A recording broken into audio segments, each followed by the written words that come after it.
글로벌 인사이트 가보도록 하겠습니다. 글로벌 주식시장의 주요 이슈를 심층적으로 분석해 드릴 거고요. 오늘은 미중산업경제연구소 조용찬 소장 옆에 나와 계십니다. 어서 오세요, 소장님. 예, 안녕하십니까? 네, 반갑습니다. 이번 주 같은 경우는 단연 유럽을 좀 주목해야 된다라는 얘기 나오고 있는데 12일이죠. ECB 이제 정책 회의가 열립니다.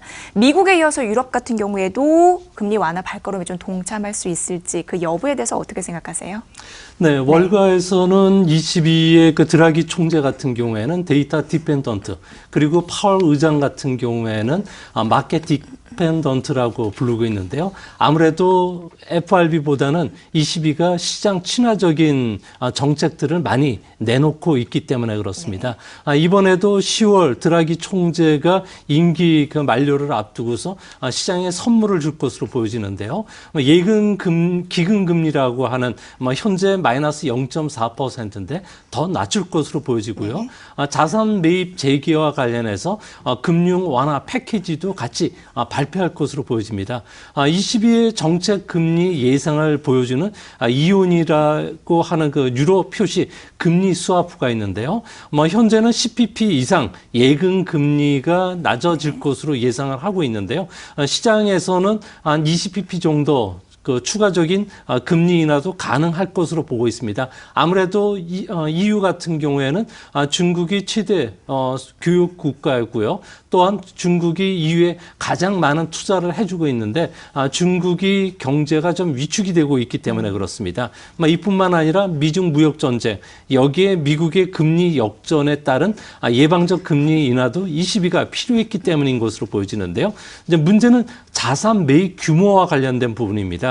22 같은 경우에는 국가별, 상품별로 매수할 수 있는 그 33% 룰이 있는데요. 기존의 우량물들이 꽉 채워진 상태이기 때문에 아무래도 신용도가 낮은 다른 국채를 매수하는 데는 한계가 있기 때문에 그렇습니다. 이 때문에 대출 조건부 장기 자금 공급이라든지 그리고 포워드 가이던스를 좀 낮추는 이런 그 전략을 쓰지 않을까 보여집니다. 네. 자, 20이 이제 원래 이제 비둘기였는데 선물이 나올 것으로 예상됐는데 지급 그 자산 매입 규모 이런 부분 좀 신경을 써야 된다라는 판단이었으니까 살펴보시면 될 것 같고요. 지난주 우리가 놓치면 안 될 그런 중요한 이슈가 중국에서 있었는데요. 우선 차이신 제조업 지수 같은 경우에는 이게 상승했어요. 이걸 보면은 중국 경기는 오르고 있네라는 걸 느낄 수 있는데 그런데 지준율을 인하했단 말이죠. 이건 또 어떻게 생각을 해볼 수 있을까요, 소장님? 네, 지난 그 주에 발표됐던 8월 ISM 제조업 지표 같은 경우는 49.1로 나왔는데요. 이는 그 실질 GDP 성장률로 따지면은 연율로 1.8%에 불과합니다. 반면에 중국의 민간 그 기업의 최강 경기를 보여주는 차이신 제조업 PMI 같은 경우에는 50.4로 나왔는데요. 전달보다도 0.5%포인트 정도 올랐습니다.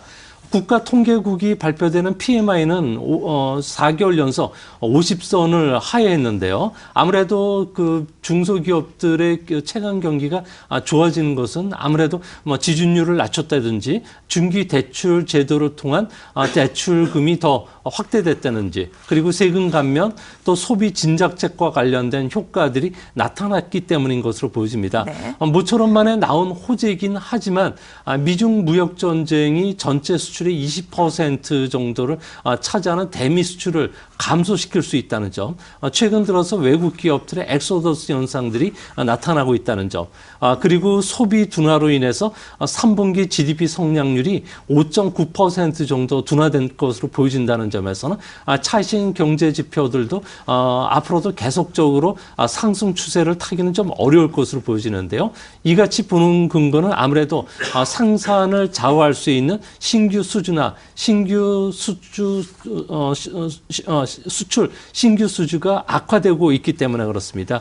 하지만 10월 1일 국경절 70주년 행사를 앞두고서는 중국 정부가 정책 총동원령을 내린 상태이기 때문에 앞으로 추가 지준율뿐만 아니라 금리 인하도 가능하다는 점에서는 9월 달까지는 차이신 지표는 좀 상승하지 않을까 보여집니다. 네, 8월 제조업 PMI 이걸 조금 더 분석해 볼 필요가 있습니다. 지금 말씀해 주셨지만 민간 기업 차이신 같은 경우에는 현재 시장 예상은 상회했지만 국가통계국 이쪽에서는 4개월 연속 감소하는 흐름들이 나왔습니다. 50을 좀 밑도는 흐름들 49.5로 나왔는데 뭐 차이신 같은 경우에는 뭐 상승은 하지만 좀 둔화될 거라고 예상되면 지금은 방향성이 다르단 말이죠. 이게 좀 달라질 수 있을지 왜 그렇다면 현재는 벌어졌는지 그 부분에 대해서 조금 더 듣고 싶습니다. 소장님. 네, 국가통계국의 제조업 PMI 같은 경우에는 네. 3,000개 표본을 가지고 조사하는데요.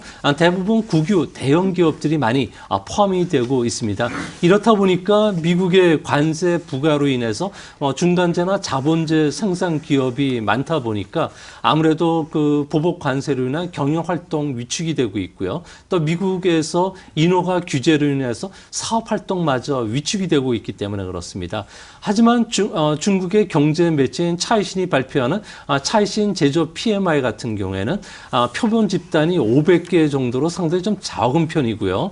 그러다 보니까 변동성도 크고 계절적인 영향을 많이 받습니다. 중국에서는 3분기는 아무래도 생산 활동이 활발한 시기인데요. 네.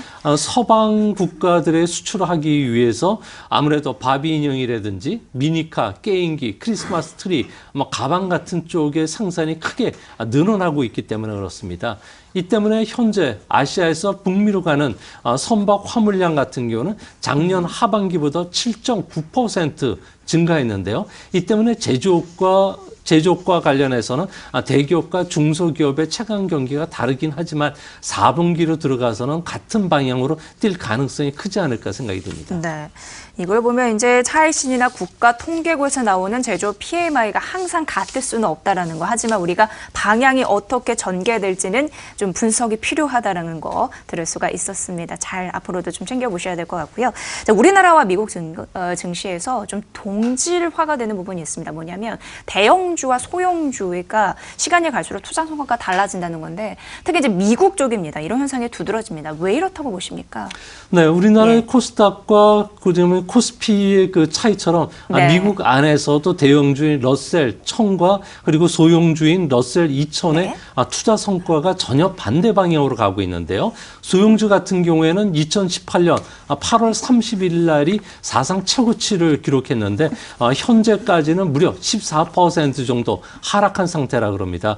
대형주와 소형주 간의 투자 성과가 크게 차가 나는 것은 아무래도 산업 구조의 차도 있고요. 또한 미중 무역 전쟁에 따른 기업 실적에 미치는 영향도 다르다는 점.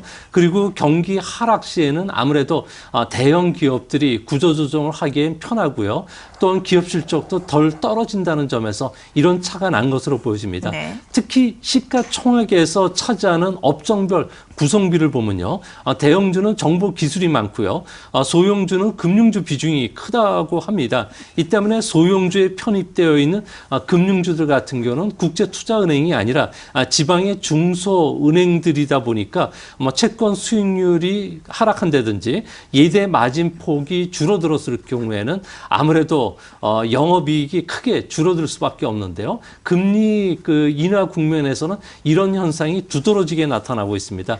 이 때문에 소형주들 같은 경우에는 전체 기업의 36%가 적자인 상황인데요. 앞으로 미국 경기가 다시 회복되기 전까지는 아무래도 대형주가 소형주를 압도할 가능성이 크다는 점에서 우리나라뿐만 아니라 미국에서도 대형주들을 중심으로 해서 경기 하락기에는 꾸준히 관심을 두셔야 되지 않을까 생각이 됩니다. 네. 산업구조 차이와 경기 상황에 따라서 대형주가 더 유리할 수밖에 없는 이유를 말씀해 주셨습니다. 경기 회복 그리고 금리 상승 추세 이런 부분이 있어야지 소형주가 좀 풀리겠네요. 이러한 투자 상황이 다른 점 그 이유 찾아봤습니다. 잘 들어봤습니다. 자, 글로벌 인사이트였고요. 미중산업경제연구소 조용찬 소장의 분석이었습니다. 고맙습니다.